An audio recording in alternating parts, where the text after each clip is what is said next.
प्रधानमंत्री ने जताया भरोसा, भारत 2047 तक एक विकसित देश बन जाएगा। कहा संघर्षों का एकमात्र समाधान बातचीत और कूटनीति।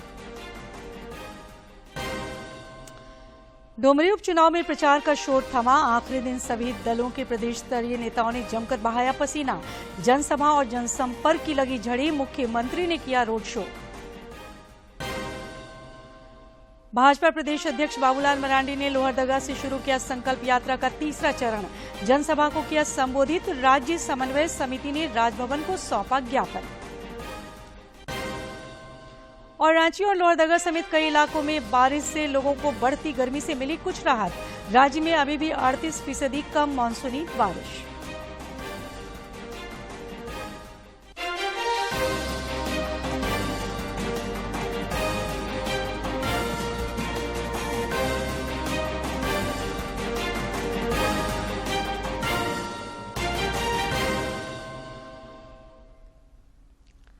नमस्कार, खबरें झारखंड में आपका स्वागत है। खबरों के साथ मैं हूं सरोज झा और अब खबरें विस्तार से। प्रधानमंत्री नरेंद्र मोदी ने कहा है कि भारत 2047 तक एक विकसित राष्ट्र बन जाएगा और देश में भ्रष्टाचार, जातिवाद और सांप्रदायिकता का कोई स्थान नहीं होगा। उन्होंने ये बात नई दिल्ली में आयोजित G20 शिखर सम्मेलन के संदर्भ में आज एक समाचार एजेंसी से बातचीत में कही। श्री मोदी ने कहा कि G20 शिखर सम्मेलन में भारत के विचारों और दृष्टिकोण को दुनिया भविष्य की एक रूपरेखा के रूप में देख रही है। उन्होंने कहा कि अलग अलग विषयों से जुड़े G20 देशों के मंत्री स्तरीय समूह के निर्णय दुनिया के भविष्य के लिए निर्णायक सिद्ध होंगे। जीवन में भ्रष्टाचार, जातिवाद और सांप्रदायिकता की कोई जगह नहीं होगी। इसके अलावा उन्होंने कहा कि दुनिया का जीडीपी केंद्रित दृष्टिकोण अब मानव केंद्रित में बदल रहा है। भारत इसमें उत्प्रेरक की भूमिका निभा रहा है। साथ ही उन्होंने कहा कि सबका साथ सबका विकास भी विश्व कल्याण के लिए मार्गदर्शक सिद्धांत हो सकता है।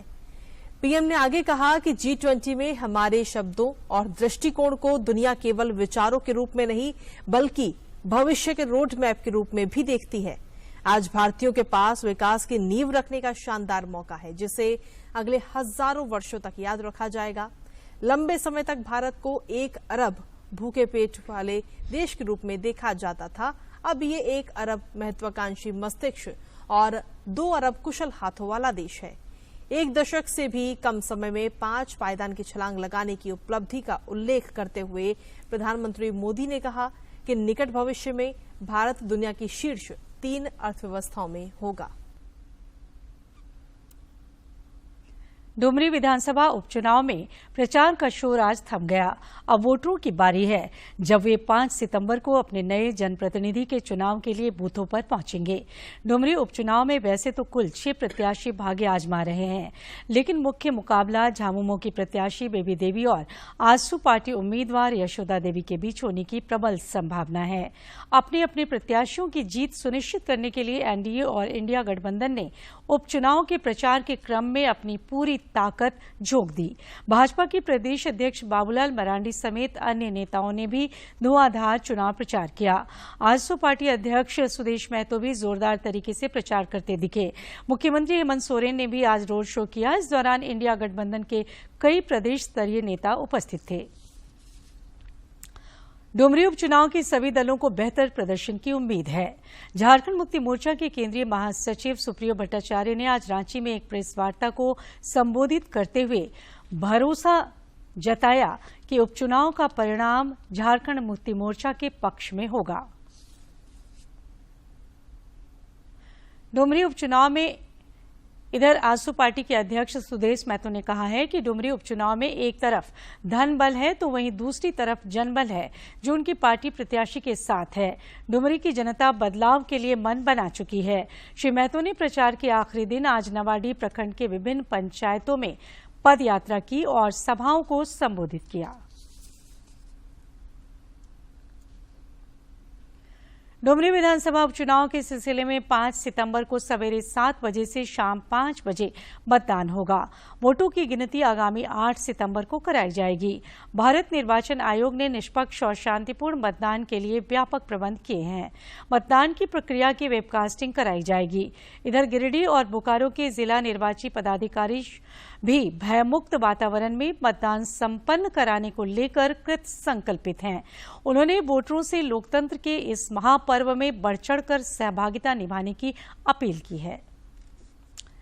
डुमरी विधानसभा उपचुनाव में मतदान का प्रतिशत बढ़ाने के लिए स्वीप कार्यक्रम का भी प्रभावी क्रियान्वयन किया जा रहा है, ताकि मतदाताओं को जागरूक किया जा सके। इस सिलसिले में बोकारो और गिरिडीह में उपचुनाव के प्रचार प्रसार के लिए स्वीप जागरूकता रथ को रवाना किया गया है।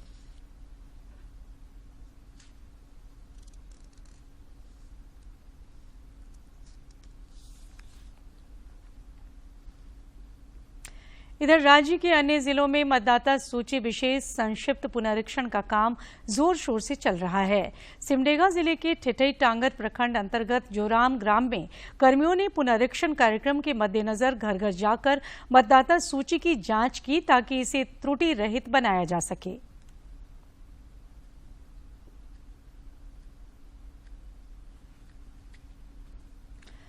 भाजपा के प्रदेश अध्यक्ष बाबूलाल मरांडी ने आज लोहरदगा से संकल्प यात्रा के तीसरे चरण की शुरुआत की। इस दौरान उन्होंने लोहरदगा समाहरणालय मैदान में जनसभा को संबोधित करते हुए राज्य की मौजूदा महागठबंधन सरकार पर जमकर निशाना साधा। उन्होंने कहा कि सरकार महिलाओं और आदिवासियों को सुरक्षा देने में नाकाम रही है। भाजपा कार्यकर्ताओं का ये कर्तव्य है कि वे ऐसे वर्गों की सुरक्षा के लिए कदम उठाएं। श्री मरांडी ने कहा कि प्रधानमंत्री नरेंद्र मोदी के मार्गदर्शन में सेवा और सुशासन युक्त भाजपा सरकार की स्थापना के लिए राज्य की जनता संकल्पित है। प्रदेश की हालत ये है कि कानून व्यवस्था लगातार बद से बदतर होती जा रही है। चोरी, डकैती, हत्या, अपहरण, यहां तक कि बहु बेटियों की इज्जत भी सुरक्षित नहीं है। लोहरदगा दौरे के क्रम में भाजपा प्रदेश अध्यक्ष बाबूलाल मरांडी ने मेरी माटी मेरा देश अभियान में भी शिरकत की। इस दौरान लोहरदगा विधानसभा क्षेत्र की जनजातीय महिलाओं ने अपने आंगन की पवित्र मिट्टी को एक कलश में एकत्रित कर उन्हें भेंट किया। इससे पहले रांची में पत्रकारों से बातचीत करते हुए भ्रष्टाचार के मुद्दे पर श्री मरांडी ने राज्य के मुख्यमंत्री हेमंत सोरेन को आड़े हाथों लिया। उन्होंने कहा कि जब श्री सोरेन ने कोई गैर कानूनी काम नहीं किया है तो वे कानूनी विशेषज्ञों से राय क्यों ले रहे हैं। उनके जो प्रवक्ता है उसका बयान हम देखा कि लीगल एक्सपर्ट से वो राय ले रहे हैं। भाई, जब आपने इलीगल काम ही किया नहीं है तो लीगल एक्सपर्ट की जरूरत क्या है। आप चले जाइए, आप बताइए भाई ये मामला है, ये सब दिखा दीजिए, क्या दिक्कत है, क्या छुपाना है। लीगल एक्सपर्ट से तो तभी राय लेते हैं ना जब कोई काम बड़ा इलीगल हुआ है। राज्य समन्वय समिति की ओर से राजभवन को एक ज्ञापन सौंपकर विधानसभा द्वारा पारित विधेयकों को संविधान के अनुच्छेद 200 के अनुरूप लौटाने का अनुरोध किया गया है। ज्ञापन में कुछ विधेयकों का हवाला देकर कहा गया है कि राजभवन द्वारा इन विधेयकों को वापस करने की कृपा की जाए, ताकि सरकार इन विधेयकों को पुनः विधानसभा से पारित कराकर राज्यपाल की स्वीकृति के लिए भेजा जा सके। उस पर उदासीन रवैया अपनाते हुए जहां भेजना है वहां न भेज करके दूसरे जगह पर बगैर संदेश दिए हुए भेजना। इधर रांची में आज कांग्रेस के प्रदेश अध्यक्ष राजेश ठाकुर ने प्रेस वार्ता आयोजित कर केंद्र सरकार की नीतियों की आलोचना की। उन्होंने रसोई गैस सिलेंडर की कीमत घटाने को राजनीतिक स्टंट करार दिया।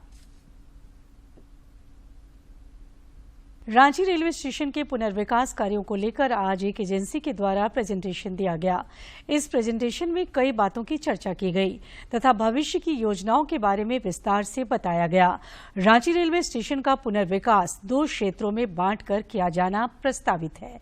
इस मौके पर रांची के सांसद संजय सेठ और विधायक सीपी सिंह समेत अन्य लोग मौजूद थे।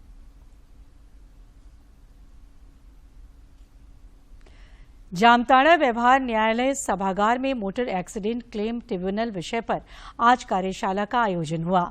इस दौरान सड़क दुर्घटना में कमी लाने समेत अन्य बिंदुओं पर चर्चा हुई। इस मौके पर जिला एवं सत्र न्यायाधीश रंजीत कुमार ने कहा कि यातायात नियमों का पालन नहीं करने के कारण अक्सर सड़क दुर्घटनाएं होती हैं, जिसकी रोकथाम जरूरी है। लोगों में जागरूकता लाकर ही ऐसा किया जा सकता है।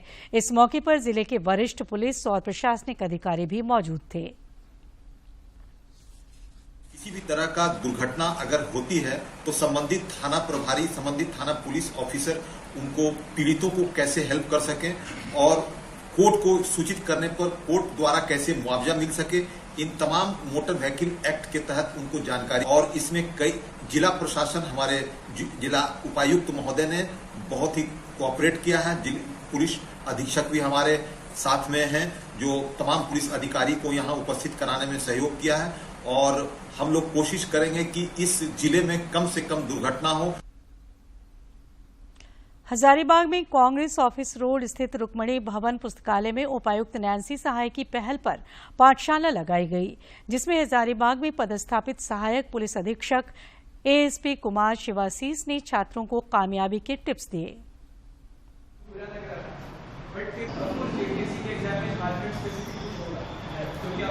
तो these are good things. Social media का एक टाइम, अभी वो टाइम है। दिक्कत क्या है कि नॉट जस्ट ये कि वो आपको डिस्ट्रैक्ट करेगा आपकी पढ़ाई से, क्योंकि इंस्टाग्राम पे जैसे रील्स आता है, यूट्यूब पे शॉर्ट्स आता है, ये 6 सेकंड में आपको एक डोपामीन केमिकल हार्मोन होता है, वो रिलीज करता है, खुश हो जाता है, तो उसका आदत डल जाता है। बट ये एग्जाम तो पेशेंस का एग्जाम है ना, ये तो 6 सेकंड में नहीं होता है, ये तो यार 1.5 साल, 3 साल, 4 साल भी लग सकते हैं। परसिवियरेंस का एग्जाम है, which is the opposite of what Instagram and social media teaches us. और अब कुछ खबर राज्य के विभिन्न जिलों से।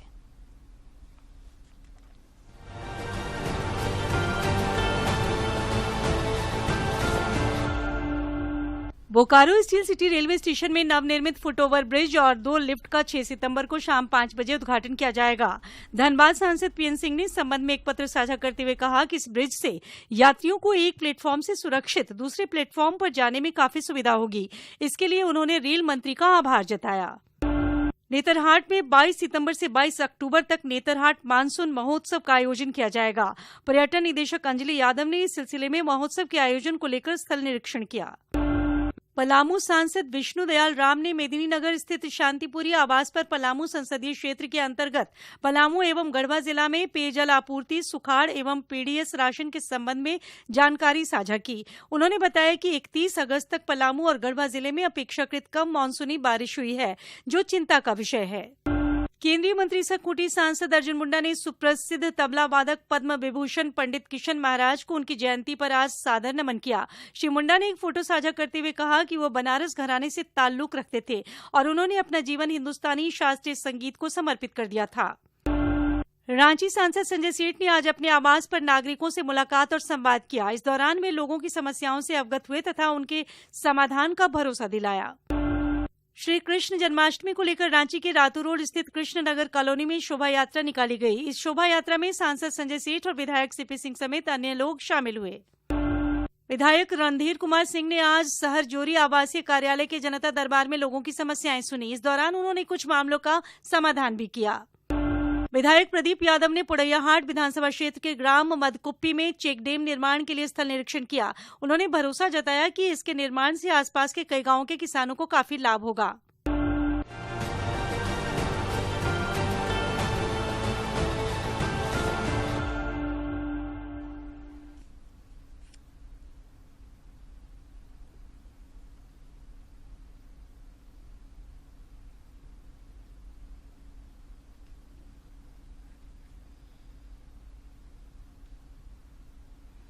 और अब मौसम। राज्य में पिछले 24 घंटे के दौरान मानसून सामान्य रहा। सर्वाधिक 41 मिलीमीटर वर्षापात पश्चिमी सिंहभूम के मंझारी में रिकॉर्ड किया गया। रांची और लोहरदगा समेत राज्य के कुछ अन्य जिलों में भी आज रुक रुक कर बारिश का सिलसिला जारी रहा। वर्षापात के सिलसिले से जनमानस को गर्मी से कुछ राहत मिली है। मौसम विज्ञान केंद्र रांची के वैज्ञानिकों ने बताया है कि आगामी 9 सितंबर तक यही हालात बने रह सकते हैं। आज से 6 सितंबर तक कुछ क्षेत्रों में आंधी और वज्रपात की भी आशंका है, जिसके लिए येलो अलर्ट जारी किया गया है। मौसम विज्ञान केंद्र के आंकड़ों के मुताबिक राज्य में अभी भी दक्षिणी पश्चिमी मानसून की 38% कम बारिश हुई है। और अब एक नजर डालते हैं प्रमुख शहरों के आज के तापमान पर। राजधानी रांची का अधिकतम तापमान 32.6 और न्यूनतम 24.4 डिग्री सेल्सियस रिकॉर्ड किया गया। जमशेदपुर का अधिकतम तापमान 34.6 और न्यूनतम 26.2 तथा डाल्टनगंज का अधिकतम तापमान 35.4 और न्यूनतम तापमान 25.8 डिग्री सेल्सियस रिकॉर्ड किया गया। प्रधानमंत्री नरेंद्र मोदी के आत्मनिर्भर भारत के सपने को पूरा करने में महिलाएं पुरुषों से भी 2 कदम आगे दिख रही हैं। सीसीएल के सीएसआर फंड से मिली राशि की मदद से रांची की 70 महिलाएं सिलाई का प्रशिक्षण लेकर स्वावलंबी बन रही हैं। सीसीएल का सीएसआर फंड रांची की 70 महिलाओं के सपने बुन रहा है। सिलाई मशीन में लगे पहिए की तरह ही अब इन महिलाओं की जिंदगी ने भी रफ्तार पकड़ ली है। दरअसल ये महिलाएं सनमार्ग फाउंडेशन के तहत संचालित शिविर में सिलाई और बुनाई का प्रशिक्षण ले रही हैं। बीते 1-2 महीनों ने इनकी जिंदगी बदल दी है। अब ये महिलाएं उस आत्मविश्वास से भरी दिखती हैं जो इन्हें एक सुनहरे भविष्य का ख्वाब दिखाता है। मतलब अपना खर्च निकाल लेंगे, बच्चा सबका भी मतलब कुछ जरूरी सामान मतलब खरीद सकते हैं हम लोग, हस्बैंड का भी कुछ हेल्प कर सकते हैं। और हम लोग को बहुत अच्छा सीखने के लिए ड्रेस मिला है और 2 पैसा कमाने से बहुत अच्छा लग रहा है। पुरुष के साथ कदम मिलाकर चलने में ही अच्छा है और जो हमारा बच्चा लोग है वो लोग को भी हम अच्छा शिक्षित कर सकते हैं। इन महिलाओं को प्रशिक्षण दे रहे रेणु पाल कहती हैं कि कल तक जो महिलाएं सुई पिरोना भी नहीं जानती थी, उनके हाथों आकर्षक परिधान बनता देख दिल को बहुत सुकून मिलता है। जो हम बोलते हैं वो अच्छे से फ्लो भी करती है ये लोग, तो मतलब हमको बहुत अच्छा लगता है जब हम कुछ सिखाते हैं तो उसको बहुत अच्छे से ये लोग उतारती हैं। संस्था के अध्यक्ष सिद्धार्थ त्रिपाठी कहते हैं कि आत्मनिर्भर भारत के अभियान का हिस्सा बनना उनके लिए गौरव का विषय है। उन्होंने बताया कि प्रशिक्षण के बाद महिलाओं के रोजगार या स्वरोजगार की एक ठोस व्यवस्था की जाएगी। देख सकते हैं सुंदर सुंदर ड्रेसेस यहाँ पे बन रही हैं। इसका मार्केटिंग भी हम लोग संभाल रहे हैं और ये मार्केटिंग भी ये सेंटर चलते रहेगा। इट मीन्स की महिलाएं प्रोडक्शन करेंगी और प्रोडक्शन के बाद मार्केटिंग हम लोग करेंगे, जिससे कि ये लोग यहाँ जुड़ी रहे और आर्थिक इनकम इनका हो सके और ये आत्मनिर्भर बन के मोदी जी के सपना को साकार कर सके। अपनी खुद की मेहनत से 2 पैसे कमाने की तमन्ना ने महिलाओं को हौसले से भर दिया है। समाज की तरक्की में आधी आबादी की बढ़ती दिलचस्पी और सहभागिता का यह एक नायाब नमूना है। रांची से अवधेश गौतम की रिपोर्ट। अमृतसर में खेले जा रहे सब junior girls national football championship में झारखंड के खिलाड़ियों ने जीत से अपने अभियान की शुरुआत की है। झारखंड की बेटियों ने अपने पहले मैच में गोवा को 16-1 से रौंद डाला। ओमान के सलाहला में 5S पुरुष हॉकी एशिया कप के फाइनल में भारत ने पाकिस्तान को पेनाल्टी शूटआउट में हराकर खिताबी मुकाबला जीत लिया है। इसके साथ ही भारतीय टीम ने अगले वर्ष ओमान में होने वाले पुरुष हॉकी विश्व कप के लिए भी क्वालिफाई कर लिया है। प्रधानमंत्री नरेंद्र मोदी और खेल मंत्री अनुराग सिंह ठाकुर समेत कई राजनेताओं ने इस उपलब्धि पर टीम इंडिया को बधाई दी है।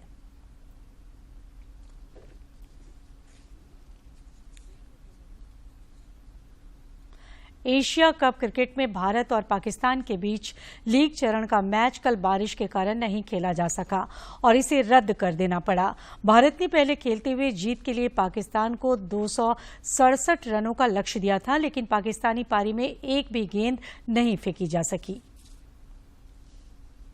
बल्लेबाजी का फैसला किया। टीम इंडिया 50 ओवर भी नहीं खेल पाई। वो 48.5 ओवर में 266 रन पर ही सिमट गई। भारत के लिए हार्दिक पांड्या और ईशान किशन की जोड़ी ने 5वें विकेट के लिए 138 रनों की साझेदारी निभाई। और अब डालते हैं आज के इतिहास पर एक नजर।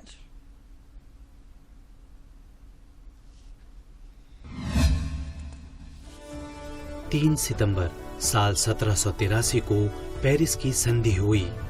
अमेरिकी उपनिवेशों और ग्रेट ब्रिटेन के बीच हुई संधि ने अमेरिकी क्रांति को समाप्त कर दिया।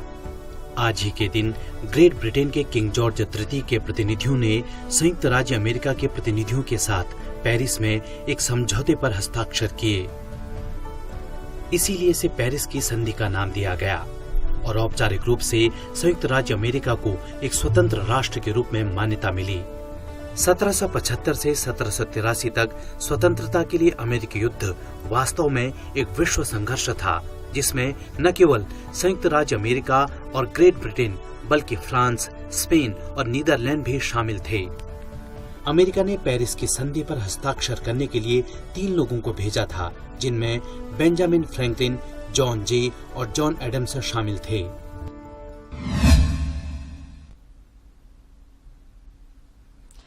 रेलवे ने मौजूदा वर्ष में अप्रैल से अगस्त के बीच 63 करोड़ 40 लाख टन माल ढुलाई की है। 8 मीट्रिक टन था, जो पिछले वर्ष की इसी अवधि की तुलना में 13.78 मीट्रिक टन अधिक है। राजस्व के मामले में भारतीय रेलवे ने इसी अवधि के दौरान 1 लाख करोड़ रुपए की कमाई की है, जिसमें माल ढुलाई खंड का राजस्व, यात्री खंड का राजस्व और अन्य विभिन्न राजस्व शामिल है। भारतीय रेलवे ने 1 से 31 अगस्त के बीच 48% पूंजीगत व्यय का उपयोग किया है, जो 1,15,000 करोड़ रुपए है। उत्तर रेलवे ने दिल्ली में 9 और 10 सितंबर को G20 शिखर सम्मेलन के कारण 40 रेलगाड़ियां रद्द कर दी हैं। इसके अलावा 64 रेलगाड़ियों के मार्ग भी बदले गए हैं। रेलवे के अनुसार 8 से 11 सितंबर तक नई दिल्ली आने वाली या नई दिल्ली से चलने वाली रेलगाड़ियों का ठहराव गाजियाबाद या हजरत निजामुद्दीन रेलवे स्टेशन पर होगा। 34 ट्रेनें, 10 सितंबर को 37 ट्रेनें और 11 सितंबर को 2 ट्रेनें रद्द कर दी गई हैं, जबकि 64 रेलगाड़ियों के मार्ग बदले गए हैं। सम्मेलन की सुरक्षा और अन्य महत्वपूर्ण व्यवस्थाओं को देखते हुए ये निर्णय लिया गया है। रेलवे ने यात्रियों से अनुरोध किया है कि वो इसे ध्यान में रखते हुए ही अपनी यात्रा की योजना बनाएं। रेलवे के अनुसार 8 से 11 सितंबर तक नई दिल्ली आने वाली या नई दिल्ली से चलने वाली रेलगाड़ियों का पड़ाव गाजियाबाद या हजरत निजामुद्दीन रेलवे स्टेशन होगा।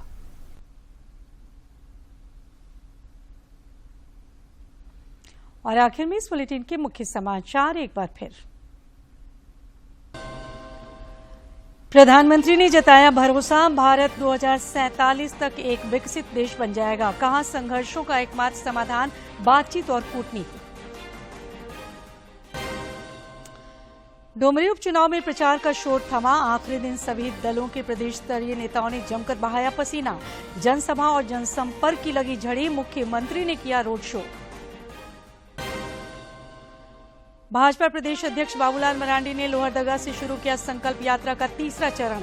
जनसभा को किया संबोधित। राज्य समन्वय समिति ने राजभवन को सौंपा ज्ञापन। और रांची और लोहरदगा समेत कई इलाकों में बारिश से लोगों को बढ़ती गर्मी से मिली कुछ राहत। राज्य में अभी भी 38% कम मानसूनी बारिश।